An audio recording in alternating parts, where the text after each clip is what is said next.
છે એ વાર્તા લેખન સૌથી વધારે માર્ક્સ માટે પૂછાયેલો પ્રશ્ન, અને સારામાં સારી વાર્તા કઈ રીતે લખી શકાય એ જણાવું તો વાર્તા જે છે આપેલા મુદ્દાઓ એને આધારે કાલ્પનિક જે છે એ રૂપરેખા ઘડી લો.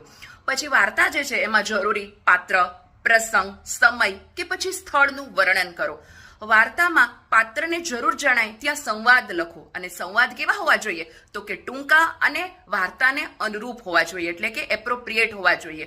વાર્તામાં બિનજરૂરી લંબાણ ન કરો, એમાં ખાસ કરી અને જોડણી અને વિરામ ચિહ્નો એનું ધ્યાન રાખો.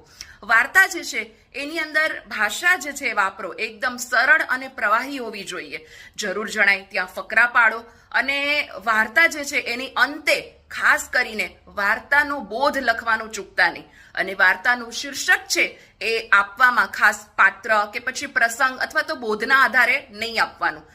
ઓકે, તો આઈ હોપ કે સરસ મજાની વાર્તા લખો અને સારામાં સારા માર્ક્સ મેળવો.